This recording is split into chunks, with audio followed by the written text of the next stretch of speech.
Hi there, and welcome to the Kingstonian Diaries here on Bustthenet. Yes, this is the season close. We've ended the season, and I'm a bit mad, right?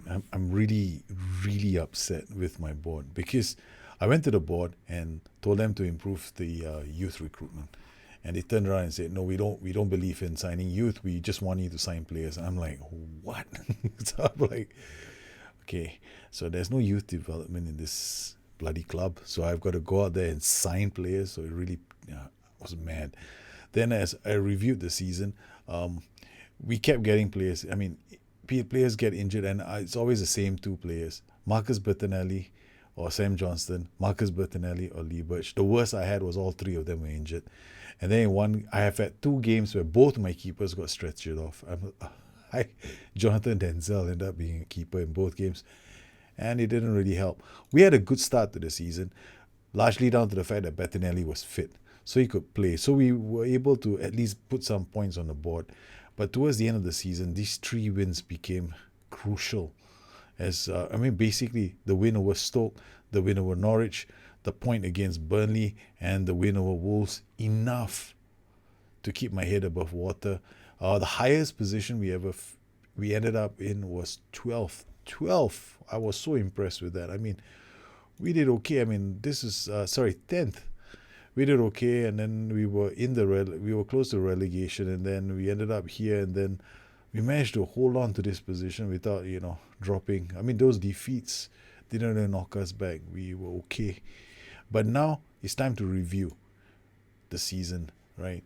Look at the players in the team, because the scouting has already been done. I've gone out there, I've scouted the players. Now I have to be very focused on how I want to play next season. Next season, we're going to use this tactic again, and with the Knights Gate on standby, because I want to deploy a tactic where I use one of the flanks, and I need a system where I can have two strikers in the box. So Higgins has been playing quite well, and but still, this two striker combination will always be a system I'm going to use this coming season. So with that in mind, I had to go through my team, and I can say one thing for sure: these players that you see on the pitch, except for Johnson, of course, these are the players I've been starting with the whole season, most of the season. These are the only players that I have really, so it's good because then it makes things a lot easier, because the rest of the team isn't good enough, so they'll all be transfer listed, and I'm just going to clear the house, so to speak.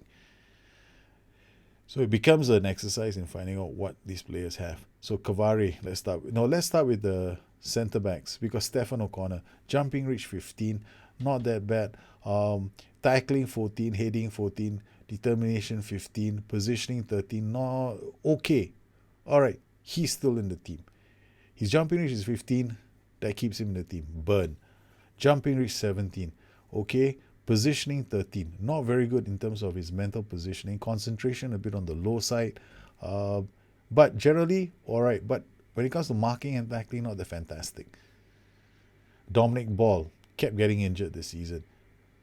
Jumping reach 14, positioning 13, and everything else about him just tells me that this player is gonna be transfer listed. He's gonna be a rotation player if he's still in the team, or a backup, because for next season he's iffy. So Jonathan Ball, so we need a central defender. Basically I need two, because the way I look at the back line, priority has to be a very good central defender and one more for cover if I can afford it. Here we got Cavari, the wing back, not enough to get us enough for us to survive, but definitely next season is gone, because his acceleration is too low. So many times this season I was able to get my players into space, but his acceleration just let him down the final second, just to break away from the back line to deliver across, not there. So his lack of acceleration and his relatively average positioning and his just tells me, well, to the Guadeloupean, thank you very much. Your long throw is not enough for you to stay in this team. What about the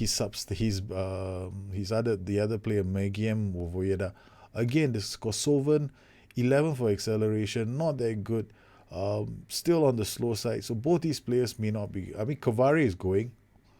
Then we got Kyle Norton. Kyle Norton, I mean, servant to the club, 35 years old. I think we're gonna have to accept the fact that this is as much as I can get out of him. Um, we'll keep him in the club because I'm I'm emotional about him because I mean at the age of 35, there's some games, quite a number of games he played this season for us. But wing back on the right flank is a priority. What about the DLP position? Now this position, we have a few players who can play here, but most of them are just average. They can't find the pass. That's the problem with these boys because the vision is lacking. Most of them, they don't see things happening in front of them and they don't make those passes. So he has got tackling in him, which means that he can still be a ball-winning midfielder at the age of 31. So we'll keep him, but still, he might be okay further up the pitch, but his low balance means that in some games where we are under pressure from another team, then his inability to turn on the ball and release it to another player could be his downfall. So we need a DLP on support. Davenport is a ball-winning midfielder, but not good enough. His poor positioning has been letting us down. He's basically a player who doesn't have the composure to play in midfield because he keeps losing the ball, and I don't see him making a lot of passes. His passing, his decision making is very low. So Davenport is gonna go. So a ball-winning midfielder is definitely on the cards. Price can play here, which means that we still need a deep line playmaker. O'Donnell is a Mazzala that we're using. Overall, I think there's a lot of potential in this boy, and I'm going to keep using O'Donnell, and we're going to keep developing him, and there is a possibility that he could turn into something more. So the Mazzala role, not that bad, we don't have an issue, but what we need to do is we need to sign at least 2 central midfielders. So that's 2 central midfielders, 1 central defender and 1 wing back. On the left flank, we have O'Connor. Kevin O'Connor is the wing back. Okay, he will stay in the club in the absence of somebody else, but his low bravery leaves us in the lurch on the left flank. In general, his ratings haven't been that fantastic. He has been, how do I put this? Generating low ratings in a lot of the games. Like, he goes from 7 and down to about 6.2. So he's got these wild streaks in his performances. So he's very inconsistent. How do I mean, I kind of remember all these kind of things in matches because I know what has happened. He's got this ability. The one thing I like about Kevin O'Connor is his ability to play the pass across the pitch. He has done that a few times, and that's probably down to his killer balls. He tries to play these killer balls, and we are still going to keep him in the side, but we need to get a wing back who can be a bit more positionally defensive, if that makes any sense. Up top, okay, Callum Higgins there's no doubt in my mind that we'll keep using him. Callum Higgins is going to be the main player I build this system around because he's got acceleration, he's training well, and he's turning into a good all-rounder, and he's our main goal getter at the moment with 11 goals. Oh boy, okay, but never mind, it's better than nothing. And yes, World of Warcraft is playable. Of course, yes, I'm also on the beta for World of Warcraft, and I'm been invited to that beta, so I'm having a look at it before their pre-patch goes out. And the DLF on support, this Cummings is not that bad as a striker, but how do I? He's okay. He's got a nice surname, but Jason Cummings just doesn't bring that much to the game. A squad player, no longer a first team player in my view. So a DLF on support is definitely something that I'm going to be looking for. Somebody who has decisions and balance and vision. So these are the 3 attributes I'm going to look for. So we've identified, we've looked at our team, and we know that we need a DLF, we need a wing back, we need 2 central midfielders, and at least 2 centre backs. That's about 7 players that I plan to sign. Okay, check this out. This is the transfers we made. So we made offers to some players. Some players are coming already. Ellery Balcombe. This guy was done somewhere in April, April, I looked him up. He's a youngster, 24 years old. Cover, that's as much as we can look at. He's going to be coming in as a on cover, and I'm like thinking to myself, yeah, he might be a half decent signing. Then we've also signed this player. He's low handling. I have to push him to improve that for his training. So he becomes a first choice keeper. I was looking at his aerial reach because of the number of crosses that we deal with in the box. So he comes in, and I'm looking forward to it. We signed him for 3.5 million. Once the transfer market, once we got funds in, we've got like 82 million, right? And this we identified this guy from Hearts, John Desmond, and his jumping reach was enough for me to say I want him. But he's a youngster, and we are going to be spending 3.2 million on him. He joins us on the 1st of July. Hamari Traore, not enough acceleration, but this is the only player I could find who has a bit more acceleration than the rest. But we also added him in. He's going to come in as a backup. We got Reece James as well. He's got a lot of acceleration. He's a youngster. I'm gambling with this player as well. I'm adding these players in because these were the cheap ones I could get before. I had 875,000, so I signed this guy and this guy, and I negotiated this guy. Both these players, Ellery Belcom, when I had 875,000, 1, 2, and 3 were signed. Then in midfield, I've already negotiated for Liam Coyle. I made a bid for him. He hails from Middlesbrough, and what he has is something that we lack: steel in midfield. So he's gonna be a player that I can use in midfield. He's got the necessary mental attributes as well as tackling. That's important. Positioning is pretty good. He's decent. He's got decent pace, and his decision making is definitely better than Davenport, so he can play in Davenport's position. This player has been signed, Uthman Basud. I'm thinking that this player may potentially turn out to be a half decent all-rounder, but I signed him before I had a very good look at his balance. His balance is very low, so this could be a mistake on my part. So I'm hoping that I can cancel this transfer in time.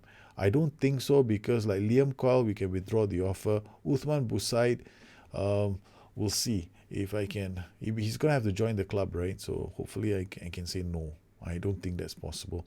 Mohamed Balhui, another midfielder. I need a player that can play as a Mazzala as well. So he is coming in because of his determination. He can be a box-to-box midfielder. His low flare is the downside to playing a Mazzala, because you need somebody who can, he can play off the ball.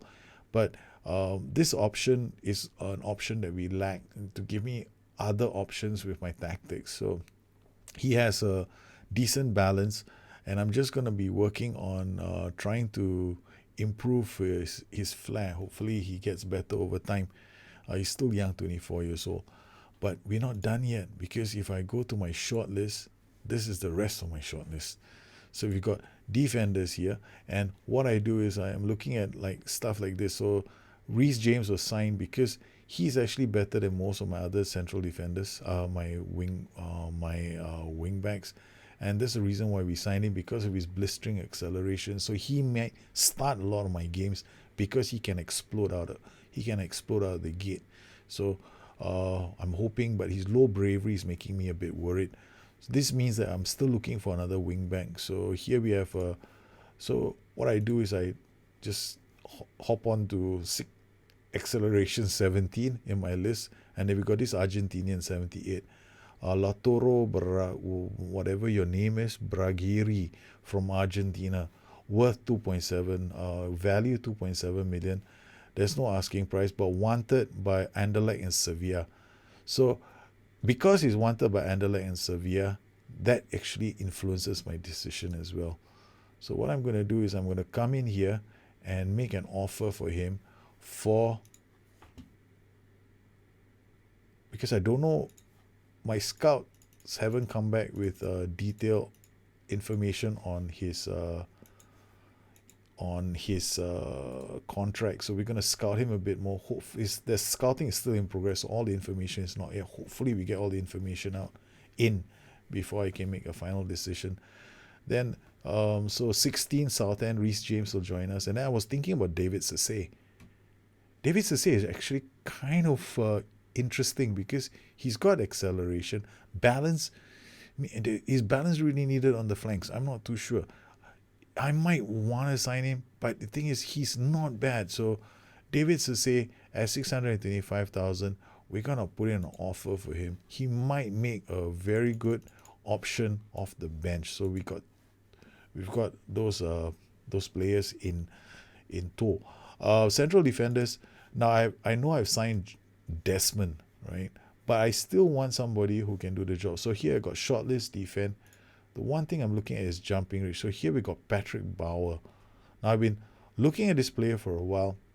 His jumping reach is fantastic. He's great in the air. The only problem I have with him is his concentration.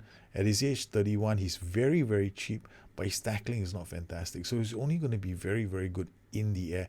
Problem is he dives into tackles.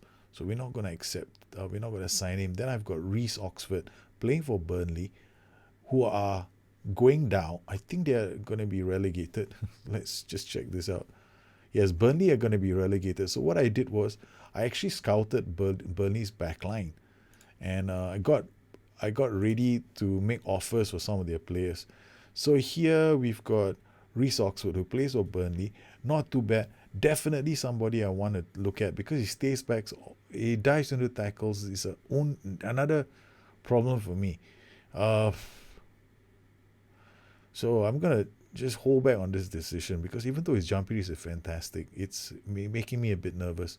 Here we got Maxime Thiel. Now, this is a Belgium, but his low bravery is just telling me I'm not going to sign him because even though the scouts are recommending him, he's going to be the best center back that we have. That low bravery is making me wonder whether he's going to hold off on a challenge.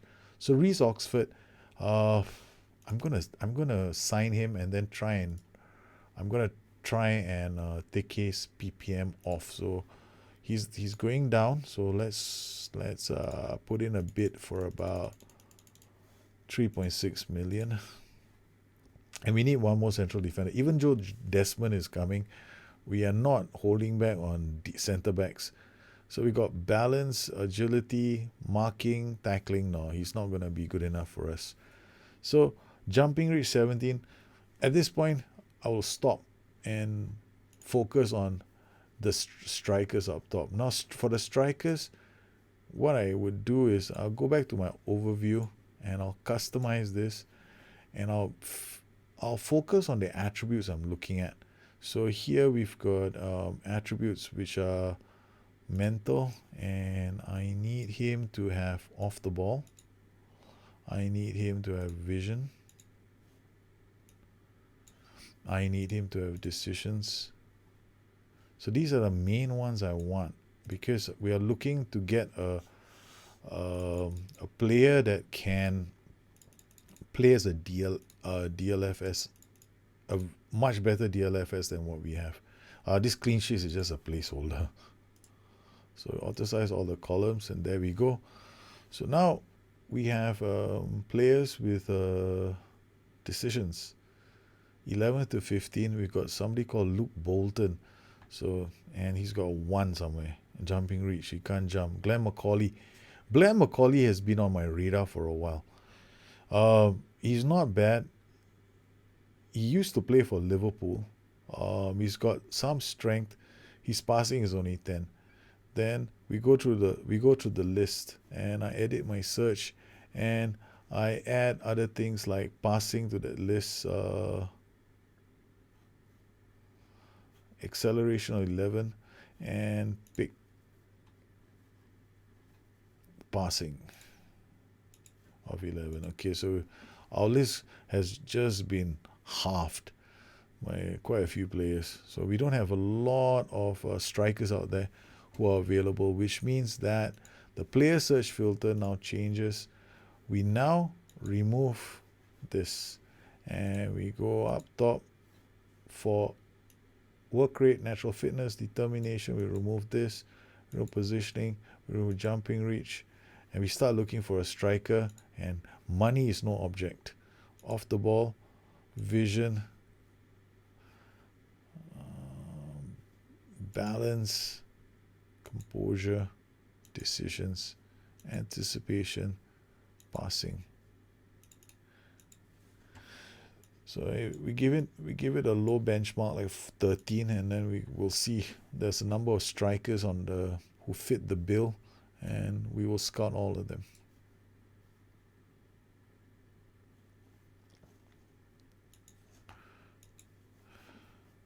So essentially, this is the end of the season, and this is how I plan and how I review my team, and it's one of the ways I prepare for the season ahead. One thing though, let's review the performances of some of these teams. Manchester United have been all conquering. They did a quintuple. They last season they won the Champions League. Now they've won the title this season. They've also won the Carabao Cup, and of course they won the. I think they've done quite well this season.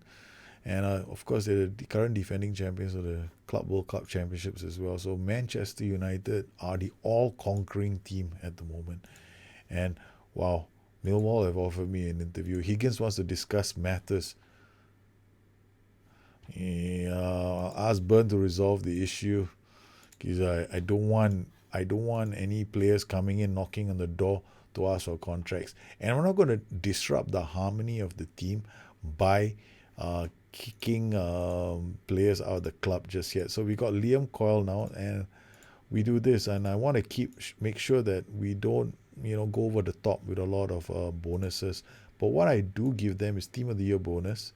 I'll give him he's a central midfielder. Okay, so I give him a goal bonus. He's not really going to score a lot of goals, and I don't think we're ever going to win the Carabao Cup. No, hang on. I don't think we're going to win the Premier Division, but we'll give him that as a bonus. Goal bonus, I'll give him a high bonus, 48,000. I don't think it's going to happen, so I'm willing to do that. So we'll suggest terms. Now, Liam Coyle will come in as most likely. I'm looking at him as a quality signing, and he's definitely going to be playing as a first teamer. So he's definitely going to be a first teamer. I'll suggest this. He's happy. I avoid unnecessary expenses with bonuses. So when we negotiate the contracts, we're also very careful. The board has been very, very negative. Bolton have accepted an offer of 600 for David Sasay. I'm very happy. So he's going to be a backup. Suggest the terms. And he's accepted it. All right. Sasay is going to be coming. So we've got 2 players now. And the game auto-saves. I'll be back after the auto-save. All right. We're gonna go in. And my board wants me to buy players, right? So we'll try and see whether I can bring this down to 10 million. Suggest the terms, and we gone in with 10 million for the keeper. He becomes the biggest signing that we've ever done. Burnley have accepted an offer, Reece Oxford. My goodness, what the hell is wrong with Reece Oxford? He doesn't want to come. You're playing for Burnley. Okay, never mind. You don't want to come. It's all right. Yeah, shucks. He doesn't want to come. So one of the players doesn't believe. Oh my goodness, another player that doesn't want to come. Okay, the goalkeeper doesn't want to come. So that's 2 players who are not coming. So we have to go back out into the market and identify another goalkeeper.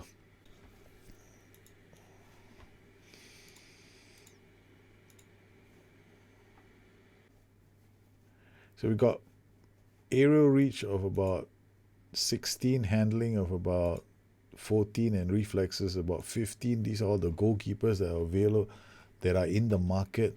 And this is how I found the other goalkeeper. So these are all players that might be interested. So we're going to have to scout all of them. Okay, so I've been at this for a good 4 hours. I'm very tired, and we've already decided these players are going. 2 players have already left the club, Sam Johnson, Rob Hall. We've got these players joining. I have a problem with goalkeepers because my reputation is too low and they don't want to come. So I'm hoping that once these players come in, right, I get a chance to re-enter the market and go after them. The other goal I have at the moment is to decide how I want to play because I have a problem in the strikers department. I got Callum Higgins, but I want a Bobby Firmino kind of player around him. Bobby Firmino started out as a playmaker, attacking playmaker, and then he finished up as a striker. So here I have a youngster called Evren Cardenas, who's been playing in the Belgian league. He's Belgian, and he has got passing, vision, and decision and flair. So he's got four attributes that are really hard to develop really quickly with a striker. And he's got some pretty interesting PPMs, gets into opposition area, places shots, comes deep to get the ball, attempts. So he's got a lot of these PPMs at the age of 21. And I am probably going to sign him. And he isn't entirely convinced. He wants to win silverware in 2025. So I am gonna accept. I'm gonna try and remove this. But honestly, that's my target anyway. Not this season, but in the so the next season he wants us to win silverware. I don't mind playing him as a key player because my plan is to use him in with Callum Higgins. So we have that player coming in, and I've also, because I'm getting a bit desperate with keepers, my keeper price ranges are now in the region of close to 15 to 17 million pounds. But in terms of finances, I mean, we haven't those signings haven't joined yet, and it's probably not a bad move here. Victor Noring could come in, but the thing is, it's this 47%, right? If Bettinelli is around, I have to get somebody who, a lot better. So here we go. His wage estimates are going to be, I'm going to give him about £750,000 a year. Contract length will be about 227. I'll give him a signing on fee for about 500,000, agent fee for 500,000. I'm gonna see what he says. Okay. Now, this is cool. This is cool. This is cool. We'll take this off. We'll take this off. And we'll take this off. And I had the bonus. If we win the Premier Division, you get £275,000. No, you get 525. The goal bonus, 1.9k. Oh, suggest terms. Let's see if he goes for it. He wants a bit more. Okay, fine. That's it. So we're going to sign him too. So hopefully when all these players join the club, I can go back in for the keeper, because the keeper at the moment is the issue. We have Bauer, who's coming as a central defender. We've got Pontiso, who's coming in as a midfielder. We've got Balhui, who's going to come in as a Mazzala. And Busaid, who can also play as a Mazzala. Desmond is coming in as a central defender. So we've got two central defenders. We already have two wing backs in the club. There we go. This is getting to be a war for Joseph Bamba. I want Joseph Bamba. Aerial reach is 15. Command of area 16. His handling is not so good, but he's still young. And I'm going for Joseph Bamba. I mean, I don't know. I mean, he's 21 years old, so there's a lot of upside to him. I can use Bettinelli and Hamza. There's this other player called Matt O'Reilly, who I've been thinking of as the other Mazzala, or rather a playmaker, but I don't think he's gonna finish off. I was also thinking of him as a deep line forward and support I can retrain, but I think we're gonna stop here. And if I got Evran coming in, then it's okay. This is another player that's grabbed my attention. His name is Russell. With a name like that, you gotta buy him. Acceleration 15, decisions 15, passing 13, vision 13, teamwork and work rate 17 and 17. And he can easily be converted into a deep line forward and support. His bravery is a bit low, balance is there, finishing and composure. He's almost the finished article. We just have to, just make it. Just get him to improve a bit. So I might make an offer for him. We'll go for about 12 million. I'm just getting players into the team to give me more and more options. And yes, the final piece in the puzzle, friendlies. My first 4 friendlies will be with the team that I've been able to bring in. So I've got most of the players in. So only the keepers are left. Barnsley, Braga, Charlois, SK Rapid Wien. This is very important for me. My first 4 friendlies of the season are against similar larger reputation teams to me. And I want to see how my team gels in the way we move the ball, get it forward. If I've got it right, then we should be able to get past these 4 teams without too much difficulty. And then we got Lincoln, Chatua, Bishop Stortford, which is our last friendly, and we should be fine. And that should be it. So I hope you enjoyed this edition of the preseason. I've gone into quite a bit of depth into this preseason, and I was hoping to share with you my thoughts and my processes which go into preparing for it. I could have done a Twitch stream, but you guys would have been bored shitless. Okay? 5 hours of Twitch stream, just me doing preseason stuff. I don't think anybody's interested in how I analyze stuff. I'll probably end up talking to myself and slowly become insane. So thanks for joining me. Once again, I'd like to thank all my patrons for the continued support of this channel. If you have any questions, please look me on Twitter at Bustthenet or addicted2fm.com, my website. You guys take care. Have a good one. I'll see you on the other side of the transfer window. Bye-bye.